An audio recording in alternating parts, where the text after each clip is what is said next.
በዓለም ዙሪያ ያላችሁትን ቅዱሳን ሁሉ በጌታ ኢየሱስ ክርስቶስ ስም ሰላም እላችኋለሁ። እኔ አገልጋይ ያዕቆብ ሱዳን ነኝ። ዛሬ ደግሞ ክፍል 3 ትምህርት 1 የእግዚአብሔርን ሕዝብ ስለማገልገል የሚለውን ትምህርት እናያለን። ርዕሱ እንዲህ ይላል፣ አገልግሎት ሕዝብን መገንባት ነው የሚለው። አገልጋይ እንዲያገለግል እግዚአብሔር የጠራው በአንደኛ ቆሮንቶስ ምዕራፍ 3 ላይ ያስቀመጠው በሕዝብ ሕይወት ላይ እንዲያገለግል ነው። ሕዝቡ እርሻ እንዲሆን፣ ሕዝቡ ደግሞ ሕንፃ እንዲሆን ማለት ነው። ጳውሎስና አጵሎስ ዛሬ የሚያገለግሉ አገልጋዮችን ሕንፃ ናቸው ማለት ነው። ያ ሕንፃ ደግሞ ምንድን ነው? በሕዝቡ ሕይወት ላይ መሰበር የሚገባ ነገር አለ። ተሰብሮ ደግሞ መጠገን መፈወስ የሚገባ ነገር አለ። በሕዝቡ ሕይወት ላይ የሚጠረብ ነገር አለ። ይህ መቅረት የሚገባ አለ። ሸሸባባ የሆነ ሕይወት አለ። ለሌላው የማይመች ሌላው የሚጎዳ ያልተስተካከለ በዓለማዊነት እየተሞላ መንፈሳዊ ወደ መሆን መለወጥ ያለበት ንግግሩ ያልተመቸ እይታው ያልተስተካከለ አስተሳሰቡ መንፈሳዊ ያልሆነ እይታው መንፈሳዊ ያልሆነ ዓለም እንደለመደው እንደኖረበት እዚህ ጋር መጥቶ የምናገር ዓለማዊ ንግግሮችን እንደ መንፈሳዊ ነገሮች አድርጎ እዚህ ጋር የሚያወራ ምንም መንፈሳዊ ነገርን ያልቀመሰ ሕይወት በሕዝቡ ሕይወት ላይ አለ። መሰበር ያለበት ነው። ልክ መዶሻ ይዞ ሕንፃ ላይ የሚገነባ ሰው የማይመቸውን ጠርዝ ሁሉ እንደሚሰብር ያ ነገር መሰበር ያለበት መወገድ ያለበት ነው። መስተካከል መለሰን ያለበት ሕይወት ነው። መለሰን ያለበት ለሁሉም ምቹ የሆነ ለእይታ ውበት ያለው እስኪሆን ድረስ ሁሉ ነገር እስኪያምር ድረስ መስተካከልና መሰራት ያለበት ሕይወት ነው። ይህ ስራ ደግሞ የማን ሕይወት ነው? ስራ ነው ቢባል በቤተ ክርስቲያን ላይ የመጋቢ ስራ ነው። የወንጌላውያን ስራ ነው። አጵሎስና ጳውሎስ ሌላው ደግሞ የሚሰሩበት በምን ላይ ነው? በእግዚአብሔር እርሻ ላይ ነው። ያም እርሻ ደግሞ ምንድነው ቢባል ሕዝቡ ነው። እርሻው መታረስ አለበት።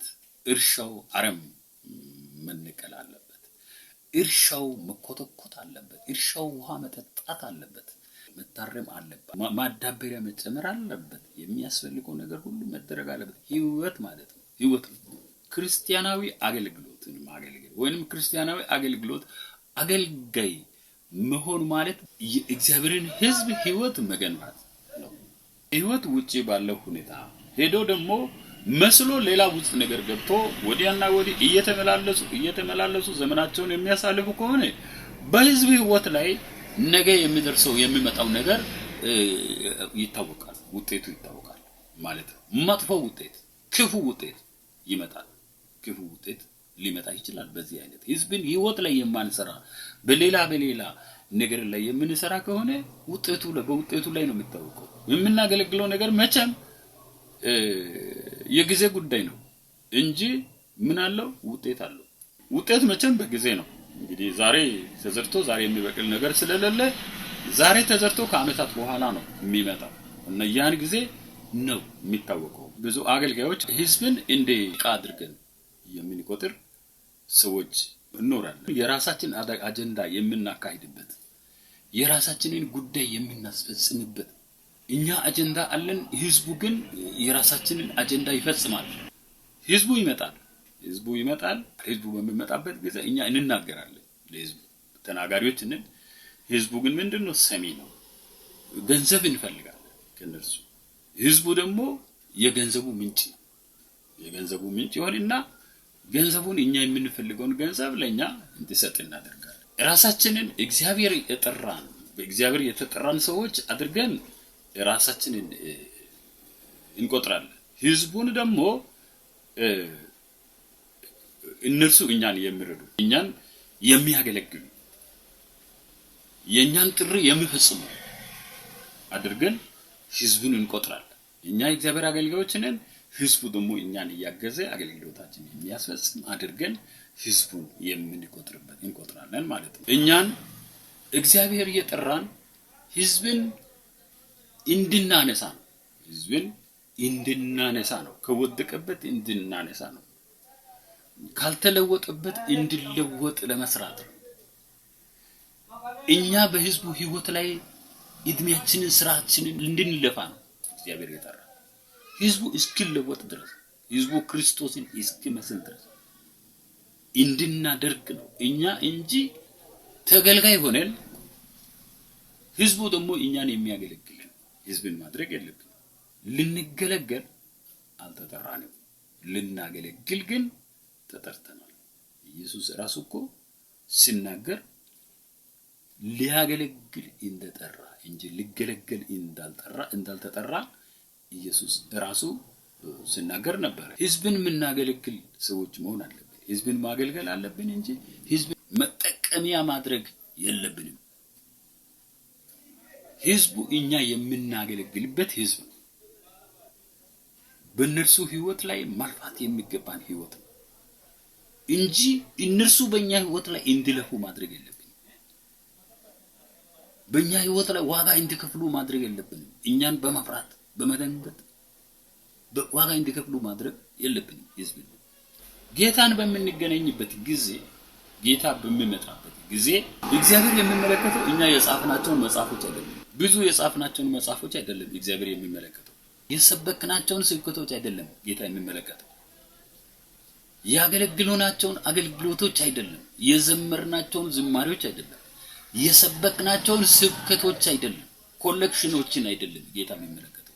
የሰበክናቸውን ያስተማርናቸውን ትምህርቶች አይደለም። ጽሁፎችን አይደለም። መዝሙሮችን አይደለም ጌታ የሚመለከተው። ጌታ በሚመጣበት ጊዜ የሚመለከተው የገነባናቸውን ግንባታዎች አይደለም፣ ህንጻዎችን አይደለም ጌታ የሚመለከተው።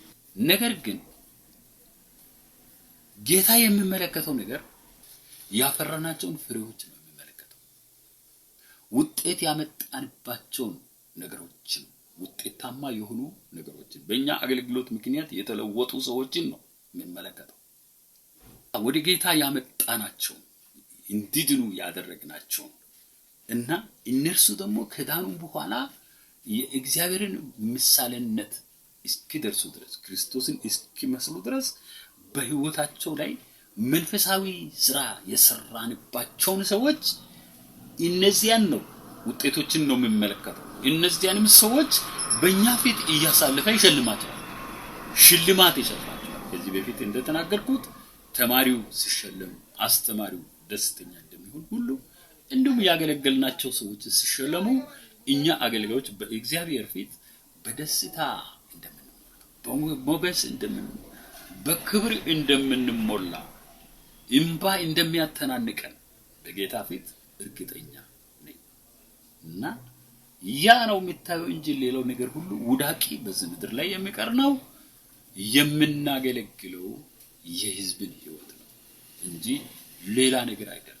ስለዚህ በህዝብ ህይወት ላይ ትኩረት እንድናደርግ እግዚአብሔር የምናገለግል ሰዎች ሁሉ ህዝብ ህይወት ላይ ትኩረት አድርገን እንድናገለግል፣ መሰበር የሚገባው እንዲሰበር፣ ማደግ የሚገባው እንዲያድግ፣ መጠገን የሚገባው እንዲጠገን፣ መስተካከል የሚገባው እንዲስተካከል እንድናደርግ እግዚአብሔር ለሁላችንም ጸጋውን ያብዛልን። አሜን።